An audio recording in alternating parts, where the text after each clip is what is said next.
Hello, and welcome back to the Wives Club. The Wives Club is for women within the family, and the family is the private Patreon group for Kevin Samuels fans. I'm Margaret Brown, I'm your host, and we're going to be recapping last week's video called High Value Men and Unhappy Modern Women. So, this video, if you haven't had a chance to see it, is where Kevin was talking about the relationship between Will Smith and Jada Pinkett. And we've all seen their relationship and heard so many interesting things about it. Something that's been interesting to me is this entire term about modern women. I never really understood what that meant, but now that he's compared, traditional women to modern women, I get it. One of the things that always strikes me when Kevin speaks, he's a master of statistics. And when you grow up kind of sheltered, like I did, you really don't realize what's happening outside of your bubble. So I'm so glad that he's shining a light on that. I grew up in a small town. My mom and dad have been married over 50 years now. They're in their 70s, and my mom still makes my dad's plate. And I just grew up being told, Maggie, no man is going to want you if fill in the blank. If you don't know how to cook, if you don't know how to iron, if you don't know how to clean, all of these things I was told. And like any other young girl or teenager, I begrudgingly did as I was told because I believed my parents that nobody would want me. And I always thought that all girls were kind of getting the same scolding, right? And we had to kind of sneak away to have, sleepovers with our friends or hang out. And then after college, and once I started working in corporate America, you start realizing, or just honestly, if you open your eyes and look around us in the world, I know people come from all kind of different backgrounds, but I married young. I met my now ex-husband when I was 18 and got married right after college. And so I just went straight into doing what I was raised to do, what I saw my mom doing. And only post my divorce and actually talking to other men and listening to someone like Kevin Samuels, you realize that's not the experience at all. I never considered myself like a throwback or a one of a kind. I kind of thought everybody did this or all women did this. And unfortunately, the answer is no. So that's why we're here as the Wives Club to promote those traditional feminine traits. One of the things that we talk about a lot in my relationship is that every relationship has roles. There's the breadwinner and there's the chief of staff. And you can say what you want, but everybody has a part to play in the relationship. And as women, we're just naturally gifted at more chief of staff roles. I actually enjoy it. And that's why I wanted to promote this group and make a safe place for anyone who's ever been curious about traditional homemaking or how to balance living in a modern world, but not being a modern woman. I know we've all been there at work meetings or, happy hour, and sooner or later, the relationship devolves into, men are trash, men are stupid. I've heard everything. And I have to be honest with you that I've kind of sat there quiet because I didn't know what to say. I didn't want the gang to, you know, make fun of me you know, um, or put me down. But I love being married. I love nurturing and taking care of my family. And as accomplished as I am, you know, all of the career things and the education things and MBA and all those things are great. Nothing brings me more satisfaction than serving a home cooked meal, um, keeping a clean home, making sure my kids have what they need, being present. And it's hard. I'm not going to lie. I have two boys, and often I'm in referee mode. So retreating into those feminine traits is actually an escape for me. So, I'm here to promote that.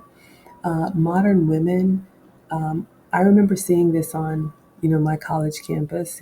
I am a proud Spelman alum, but Kevin's right. You see groups start to form, and we all go through these phases when we're younger. And young ladies, there's nothing wrong with questioning, and we've all had our heart broken, and those things happen. But Kevin harps on therapy, and I'm a huge believer in it as well. I've been through couples counseling, individual counseling, group counseling to make sure that, I heal from whatever's happened in the past and stay available and emotionally available to connect with people moving forward. I think a lot of modern women, like Kevin says, we're sold that lie. We look at women, and I'm guilty of it too. I haven't had or I hadn't had a lot of experiences in casual dating. I'm more of a relationship girl, 10 years of marriage and now 10 years of a long term relationship. And post divorce, I did try to go out there for a little bit and I got right back in a relationship.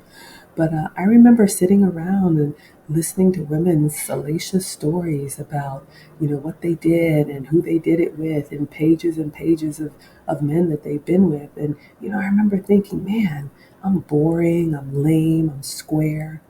But I have to tell you, especially you young ladies, any of you all who consider yourselves late bloomers like I am, um, I always considered myself a plain Jane, very average. I take care of myself, but now all of those that were kind of running around are quietly asking me, are you and so still together? And, I can't seem to find a good man. And I feel for them because, you know, like Kevin said, they're nice, modern women, but they haven't taken the time to one, find out what men want and to give men what they want, if that's the relationship that you desire. So, some tips, because I'm always about giving you guys some actionable steps, and I want to hear what have you done to make sure that you can live in a modern world without being a modern woman. Um, especially now that we're all, or some of us are at home, take the time to learn as much as you can about homemaking. Start small. It's a lot. We're going to get into that in this group. We're going to share all kind of hacks that can make it, an easier routine because it is a full-time job, believe me. Um, but to be a traditional woman, you'll get to a place where you're happy to support your man. You'll exhale because you don't have to always come up with the solutions.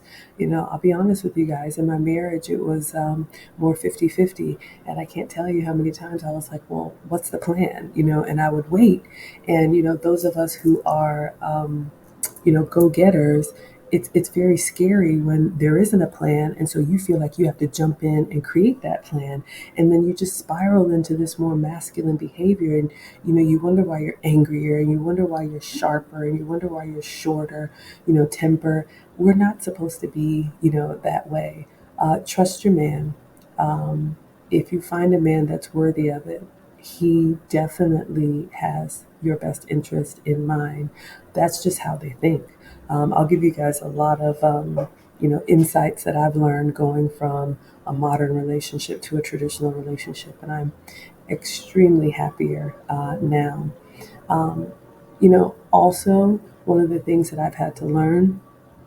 Kevin talked about this, I think, when he said, the red carpet picture of Will and Jada not having to have the spotlight.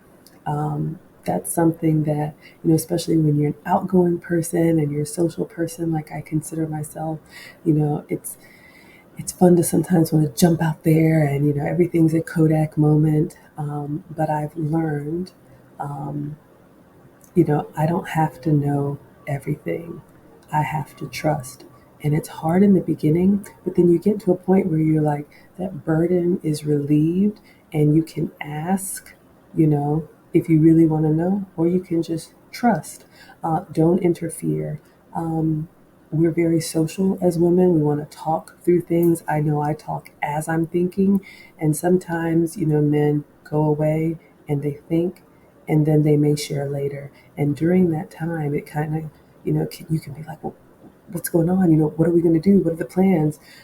But it's a muscle that you can flex. And, start with small things. For example, I'll give you an example recently. Um, if you're into gifts, I was asking, remind me your shoe size. And I said my shoe size. So old Maggie would have said, what is this about? What's the surprise? I want to know the details. Tell me, tell me, tell me. And, new Maggie's like, you know what? I trust, it'll be fine. I don't have to know what the gifts are before I open them. I don't have to know where we're going if he plans something. I can just trust. So that's definitely something. Relinquishing that control is a tip that I have. Start small and see if you can find a way to not pester your man with having to know everything. We have that competitive nature sometimes, and it doesn't serve us in a relationship. Submission is a big word. Okay, ladies, it's getting late, so let's go ahead and wrap up this piece on submission, and let's talk about some actionable things that you can do. Um, just from my experience, I'm not an expert in this area, but I've gotten some really good feedback and results in my relationship. One of those things is not interrupting. Kevin talks about communication skills a lot. And as women, oh my gosh, the way that we communicate in general, but specifically in our relationships, is a huge reflection of the work we've done on our femininity. One of the things that I've done is, you've heard Kevin get pretty adamant about not over talking him. And it's actually a good example to follow in your relationship. So when my man starts talking, if we're having a conversation, I'm quiet and I'm listening. And then if I want to interject something, if he over talks me, I'm actually quiet and I'm listening. And you know what that's actually done? Instead of me saying, I wanted to get my thought out, when I'm just sitting and I'm quiet and I'm listening, he actually says, oh, I'm so sorry. Go ahead and finish what you were going to say. So there are ways to get your point across, and there are ways to be effective without being combative. Another thing that I've gotten really good feedback on in my relationship is taking direction, really listening to him. High value men in general, they're not talkers like we are. They don't repeat themselves over and over like we do. So when you listen to what your man says, or a man that you're interested in, and you actually take that direction, it goes really far with them. I'll give you an example. Just something simple in the house, changing the air filters. These are the types of things that I would ask, for help on, because I don't want to get on the ladder and go do that. And he had told me about a subscription service where you could put in the type of filters that you need, and then they come on a schedule automatically, so you don't have to go in the store and look for these air filters. I know it's a really small thing, but I signed up for that service. So now that the filters come on a schedule, when he's over, he'll change them. And he actually said, you know what? I'm really glad that you listen. And surprisingly enough, it's kind of a turn on for him that he's being heard, because it softens them when they realize, okay, you really are on my team. Cooperative. We've heard that a lot from Kevin. And so just doing little things, and it'll get easier when you do big things of just cooperating, being submissive, not having to have the last word. It actually brings a peace to your relationship. So that's a tip that I have. Ladies, please share what you have done to be women who live in a modern society, but not be a modern woman. So let's go ahead and wrap this one up, and I'll see you guys in the next video.